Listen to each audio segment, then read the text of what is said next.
Hello student, द्विघात समीकरण आज का टॉपिक है।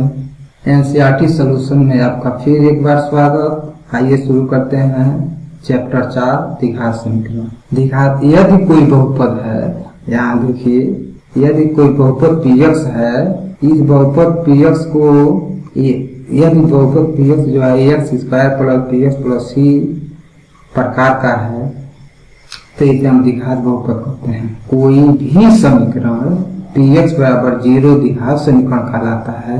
यहाँ देखिए px बराबर 0 द्विघात समीकरण px एक बहुपद है जो ax square plus bx plus c प्रकार का है। तो यदि px बराबर 0 हो तो इसे द्विघात समीकरण कहते हैं। यदि x का 2 है तो यह बहुपद जो है मानक रूप में ax square plus bx plus c बराबर 0 द्विघात समीकरण है। यहाँ ध्यान देने वाली बात है कि ABC कोई भी ABC are element of real number, यानी ABC कोई भी वास्तविक संख्या हो सकती है और a का मान शून्य नहीं होना चाहिए। क्यों? हम जानते हैं कि कोई भी संख्या हो या कोई भी व्यंजक हो, यदि उसमें 0 से गुणा किया जाए तो पूरे व्यंजक का मान शून्य हो जाता है। यदि हम a बराबर 0 ले लें तो हम देखेंगे कि ax square plus bx plus c बराबर 0, यहाँ a का मान शून्य है तो 0 का जब गुणा x स्क्वायर में करेंगे, ठीक है, प्लस bx प्लस c बराबर 0, तो देखेंगे कि यह x स्क्वायर 0 हो गया। x स्क्वायर 0 हो गया तो यहाँ बन गया bx प्लस c बराबर 0, जो कि एक घात वाला सरल समीकरण है। इसको लीनियर इक्वेशन कहते हैं। इसलिए a का मान शून्य नहीं होना चाहिए, बाकी b भी शून्य हो सकता है और c भी शून्य हो सकता है। उदाहरण के लिए ले लें तो x square plus 3x plus 2 बराबर 0, यह एक द्विघात समीकरण है। यदि यहाँ पर एक चीज और जानने की है कि कोई भी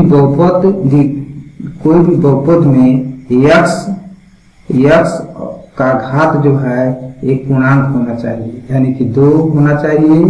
यह x square plus x power 1/2 plus 5 बराबर 0, यह एक द्विघात समीकरण नहीं है, क्योंकि इसका मानक रूप है कि x स्क्वायर x पर घात 2 होना चाहिए। यहाँ x पर घात 0 हो या घात 1 हो तब वह द्विघात समीकरण होगा। जैसे x स्क्वायर प्लस 25 बराबर 0, यह एक द्विघात समीकरण माना जा सकता है, क्योंकि यहाँ x का घात क्या है, x का घात 0 है और यहाँ x पर पावर 2 है और यहाँ जो मिडिल टर्म है dx, यहाँ पर जो है x का घात 2 और दूसरे में मध्य पद में x का घात क्या है, 0 है, तो यह एक द्विघात समीकरण होगा। आइए अब शुरू द्विघात समीकरण के शून्य क्या होते हैं। द्विघात समीकरण के शून्य देखेंगे। यदि कोई द्विघात समीकरण ax square plus bx plus c बराबर 0 है, द्विघात समीकरण x plus bx plus c बराबर 0 x स्क्वायर, तो यहाँ पर हम देखेंगे कि x का कोई भी मान जो इस समीकरण में रखने पर इस समीकरण का मान शून्य हो जाए वह उसका शून्य क्या हल कहलाता है। जैसे मान लें कि एक समीकरण है ax square plus 5x plus 6 बराबर 0। यदि x बराबर -2 रखा जाए तो देखेंगे कि -2 का स्क्वायर प्लस 5 गुणे -2 प्लस 6, 4, 2 का स्क्वायर करेंगे 4 हो जाएगा और 5 गुना 10 -10 और प्लस 6 प्लस 6 और प्लस 4, प्लस 10 हो जाएगा, -10 बराबर क्या हो गया, 0। यानी कि x बराबर -2 रखने पर x square plus 5x plus 6 बराबर 0 का मान शून्य हो जाता है। इसलिए x -2 इस समीकरण का एक हल होगा या इस समीकरण का शून्य कहलाएगा। आइए देखते हैं कि द्विघात समीकरण हल करने की कितनी विधियां हैं। द्विघात समीकरण हल करने की मुख्य रूप से 3 विधियां हैं द्विघात समीकरण हल करने की। 3 विधियां, पहला है गुणनखंड विधि, दूसरा है सूत्र या श्रीधराचार्य विधि। श्रीधराचार्य भारत के प्रसिद्ध गणितज्ञ हैं जिन्होंने द्विघात समीकरण हल करने के लिए एक सूत्र दिया था जिसे आज द्विघाती सूत्र या श्रीधराचार्य विधि कहते हैं। तीसरा है पूर्ण वर्ग गुणांक। तो सबसे पहले देखेंगे कि हम एक उदाहरण लेते हैं x square plus 5x plus 6 बराबर 0। हम पूरे जो है तीनों विधियों से इस समीकरण को हल करेंगे और देखेंगे कि यह समीकरण किस प्रकार से तीनों विधियों से हल हो रहा है। पहला है गुणनखंड विधि। गुणनखंड विधि में देखेंगे कि यह जो है ये जो मिडिल टर्म है, आप लोग पिछले कक्षा में पढ़ चुके हैं कि जो है इस प्रकार के व्यंजक का गुणनखंड कैसे किया जाता है। ये जो मध्य पद है 5x, इसको 2 खंडों में बांटते हैं। इसके लिए इस यहाँ देखेंगे कि x स्क्वायर इसके 2 खंड 3x प्लस 2x प्लस 6 बराबर 0। यहाँ से 2 का जोड़ा लेते हैं और इसका फैक्टर करते हैं। x प्लस 3 और प्लस 2 यहाँ से कॉमन आ जाएगा तो x प्लस 3। x प्लस 3 दोनों जगह से कॉमन निकलेगा तो यहाँ से देखेंगे x प्लस 3 कॉमन आ गया और दूसरे ब्रैकेट में x प्लस 3 कॉमन आ गया तो यहाँ x बच गया और यहाँ से x प्लस 3 कॉमन निकल गया तो प्लस 2 हो गया। अब यहाँ बराबर 0। अब एक चीज और जानने की है कि यदि 2 व्यंजकों का या 2 संख्याओं का 2 व्यंजकों या 2 संख्याओं का गुणनफल शून्य हो तो उसमें से कोई एक शून्य होता है। और मान लें कि x प्लस 3 या तो शून्य होगा या तो x प्लस 2 शून्य होगा। यदि x प्लस 3 बराबर 0 इम्प्लाई x 3 को पक्षांतर करेंगे तो x बराबर कितना आ गया -3। या यदि x प्लस 2 बराबर 0 तो देखेंगे पक्षांतर करने पर x बराबर कितना आ गया -2। तो यहाँ पर देखेंगे कि x का 2 मान प्राप्त हुआ है और इसके जितने भी जीरो प्राप्त होते हैं उसको कर्ली ब्रेस या मॉड्यूलर ब्रैकेट में लिखते हैं। ये -2 हो गया और -3 हो गया।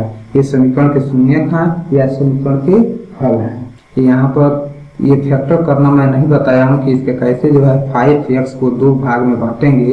इसके जो लिए जो है आप गुणनखंड करना जो है पिछली कक्षा में सीख चुके हैं। ये जो अचर पद है और जो x स्क्वायर का गुणांक है इन दोनों का प्रोडक्ट या गुणनफल लेते हैं तो इसका x स्क्वायर का गुणांक 1 है और यह 6 है। तो 1 और 6 में मल्टीप्लाई करेंगे तो 6 आ जाएगा। 6 का 2 ऐसे फैक्टर या गुणनफल करना है जिसको जोड़ने पर यह 5 यानी कि मिडिल टर्म प्राप्त हो जाए। तो हम देखेंगे कि 2 गुणे 3 बराबर 6 होता है और 2 और 3 जोड़ेंगे तो कितना हो जाएगा 5। यानी कि इस जो है 5x का 2 खंड मिल गया, एक 3x और एक 2x। इस प्रकार जो है हम गुणनखंड विधि से हल कर सकते हैं। यह गुणनखंड विधि यूनिवर्सल नियम नहीं है, यानी कि यह जो है सभी समीकरणों को इससे हल नहीं किया जा सकता है। सिर्फ उन्हीं समीकरणों को इससे हल करते हैं जिसको हम जो है गुणनखंड कर सकते हैं। लेकिन सबसे व्यापक विधि है वो है श्रीधराचार्य विधि और पूर्ण वर्ग बना करके। इससे हम प्रत्येक प्रकार के द्विघात समीकरण को हल कर सकते हैं। आइए देखते हैं कि भारत के प्रसिद्ध गणितज्ञ श्रीधराचार्य ने क्या फार्मूला दिया था। उन्होंने दिया था कि यदि x स्क्वायर प्लस bx और प्लस c बराबर 0 हो तो x बराबर होता है -b प्लस माइनस रूट में b स्क्वायर -4ac अपान 2a। यह हमारा जो है श्रीधराचार्य विधि है या सूत्र है। अब उदाहरण लेते हैं, जो पहले उदाहरण लिए थे उसको फिर पुनः हल करते हैं। x square plus 5x plus 6 बराबर 0। इसको पुनः हल करेंगे और सूत्र द्वारा हल करेंगे। यहाँ देखेंगे कि इस सूत्र में a जो है x स्क्वायर का गुणांक है, b जो है वो x का गुणांक है और c जो है वो अचर पद है। तो यहाँ से देखें तो a बराबर हो गया 1, b बराबर हो गया 5 और c बराबर हो गया 6। तो यहाँ से x का मान जो आएगा वो -b यानी -5, यहाँ b का मान 5 है, प्लस माइनस रूट में b स्क्वायर यानी 5 का स्क्वायर -4ac, 4 गुणे c का मान 6, a का मान 1 और बटा 2a यानी 2 गुणे 1। यहाँ -5 प्लस माइनस रूट में 5 का स्क्वायर 25 हो जाएगा और 4 छके 24 और बटा 2। अब यहाँ पर देख लें x बराबर आ गया -5 और 25 में से 24 घटेगा 1 आएगा, 1 का वर्गमूल कितना हो जाएगा 1 हो जाएगा, तो प्लस माइनस 1 और बटा 2। अब यहाँ पर एक बार प्लस चिन्ह लेंगे, यहाँ पर देखें तो प्लस और माइनस है, तो एक बार पॉजिटिव चिन्ह और एक बार निगेटिव चिन्ह लेते हैं। पॉजिटिव चिन्ह लेने पर एक जो है x का हल प्राप्त होता है और निगेटिव चिन्ह लेने पर दूसरा हल प्राप्त होता है। तो यहाँ पर पॉजिटिव चिन्ह लेने पर क्या होगा कि x बराबर आ जाएगा -5 प्लस 1 बटा 2। यहाँ से देखेंगे -5 में प्लस 1 जोड़ेंगे तो -4 हो जाएगा, -4 में 2 का भाग दे देंगे, ये 2 बार में कट जाएगा यानी -2 आ गया। दूसरा निगेटिव चिन्ह लेने पर तो x बराबर आ जाएगा -5 -1 बटा 2, -5 -1 हो गया -6 और बटा 2, 3 बार में कट जाएगा, ये आ गया -3। यानी x के 2 मान यहाँ भी प्राप्त हो गए, एक -2 और एक -3। तो इस तरह से जो है ये एक व्यापक विधि है। तो हम जो है यदि परीक्षा में यदि यह न कहे कि इसे गुणनखंड विधि से पूर्ण वर्ग बनाकर हल कीजिए, तो हम जो है आसानी से इस फार्मूला का प्रयोग करके और किसी भी समीकरण को, किसी भी द्विघात समीकरण को आसानी के साथ हल कर सकते हैं जो ax square plus bx plus c के मानक रूप में दिया हो, या अगर नहीं भी दिया है तो उसे मानक रूप में बदल लेते हैं, उसके बाद से जो है इसको हल करते हैं। अब तीसरा आता है पूर्ण वर्ग बना करके। पूर्ण वर्ग बना करके कैसे हल करेंगे, यहाँ देखें हम तीसरी विधि का प्रयोग कर रहे हैं जो भी पहले उदाहरण में हम लिए थे। यह है हमारा x स्क्वायर प्लस 5x और प्लस 6 बराबर 0। इसको हमको पूर्ण वर्ग बना करके हल करना है।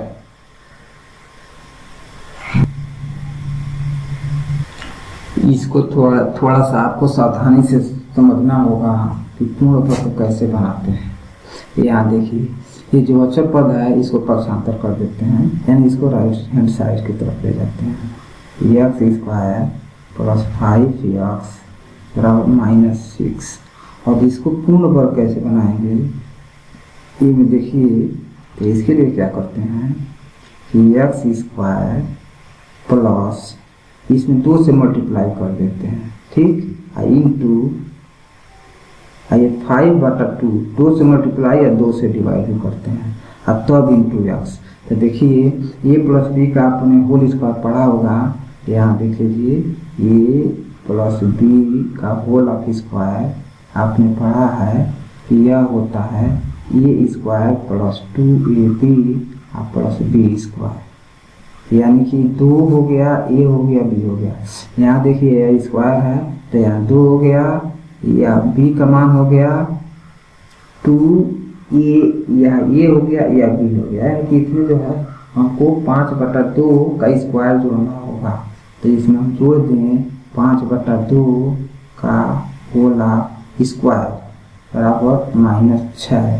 तो यह चूंकि यह जो है एक साइड में जोड़ा गया है तो यह समीकरण जो है समीकरण का मान परिवर्तित न हो, इसके लिए दोनों साइड में यह चीज हमको जोड़ना पड़ेगा, 5 बटा 2 का होल ऑफ स्क्वायर।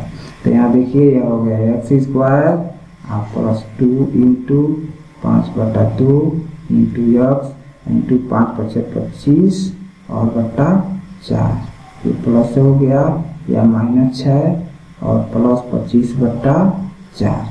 अब यहाँ देखेंगे यह हमारा x प्लस 5/2 का होल ऑफ स्क्वायर है, और यह हमारा आ जाएगा -6 और प्लस 25/4। इसको हल करेंगे तो -24 प्लस 25 और बटा 4, यह x प्लस 5/2 का स्क्वायर, यह हो जाएगा 25 में 24 1/4, या जब x प्लस 5/2 का मान लेंगे तो इसका वर्गमूल ले लेंगे, यानी x प्लस 5/2 बराबर रूट में 1/4 बराबर प्लस माइनस, वर्गमूल को प्लस और माइनस में लेते हैं, प्लस माइनस 1/2, और एक बार अब धन चिन्ह लेंगे तो यहाँ देखेंगे पॉजिटिव चिन्ह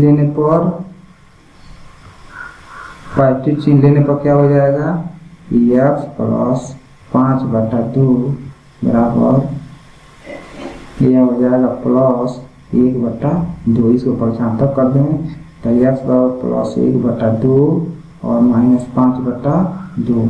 इसको हल करेंगे तो यह हो जाएगा -2, और x प्लस 5/2 बराबर नेगेटिव चिन्ह ले लिया, नेगेटिव चिन्ह लेने पर बराबर -1/2। इसको पक्षांतर कर दें तो x बराबर -1/2 माइनस 5/2, यह हो जाएगा -6/2, और यह x का मान आ गया -3। यानी x के दो मान प्राप्त हुए हैं, एक -3 और एक -2। ये हमारा तीनों विधियाँ कंप्लीट होती है। अब एक चीज और हमको जानना है, वो यह है समीकरण के मूलों की प्रकृति। और समीकरण के मूलों की प्रकृति देखना है विविधकर क्या होता है कि हम जानते हैं कि x² plus bx plus c बराबर 0 है। यदि सूत्र x का मान देखें तो यह होता है -b plus minus b² minus 4ac और बटा 2e। यहाँ से b² माइनस 4ac को डिस्क्रिमिनेंट या डी कहा जाता है। इस डिस्क्रिमिनेंट या डी से हम समीकरण के मूलों की प्रकृति बता सकते हैं। 3 कंडीशन है कि डी, पहला कंडीशन या तो डी का मान 0 से बड़ा होगा, दूसरा या तो डी बराबर 0 होगा, या तीसरा है कि डी लेस देन 0 होगा। जब डी का मान ग्रेटर देन 0 हो तो मूल जो होंगे यानी मूल ज्ञात हो जाएंगे, और मूल होंगे वास्तविक होंगे और असमान होंगे। असमान का मतलब दोनों का अलग अलग मान प्राप्त होगा। यदि डी बराबर 0 है तो मूल जो होंगे वह हमारा मूल वास्तविक तो होंगे ही, मूल वास्तविक होंगे और बराबर होंगे, समान मूल प्राप्त होता है। यदि डी का मान लेस देन 0 है तो मूल हमारा काल्पनिक हो जाता है। काल्पनिक का मतलब हो गया कि लेस देन 0 का मतलब कोई निगेटिव संख्या, ठीक। यदि कोई निगेटिव आ जाए तो निगेटिव संख्या का वर्गमूल नहीं निकलता, यानी कि हम द्विघात समीकरण के मूल नहीं प्राप्त कर सकते। यह एक काल्पनिक मूल होता है। अब लास्ट में देखते हैं मूलों का योगफल तथा मूलों का गुणनफल। तो मूलों का योगफल और मूलों का गुणनफल क्या होता है, मान लें यदि कोई समीकरण ax² plus bx plus c बराबर 0 है, जिसके मूल अल्फा एवं बीटा है, तो मूलों का योगफल जो होगा अल्फा धन बीटा बराबर -b/a, और मूलों का गुणनफल अल्फा इंटू बीटा बराबर c/a होता है। इसे मूलों का योगफल और मूलों का गुणनफल कहते हैं। बस आज के लिए इतना ही।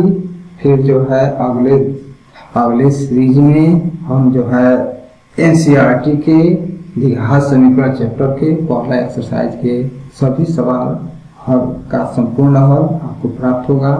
तो देखिए द्विघात समीकरण का पार्ट 2 जिसमें एक्सरसाइज के हल होंगे। धन्यवाद। वीडियो देखने के लिए आप लोगों को पुनः धन्यवाद। जय हिंद, खुदा हाफिज।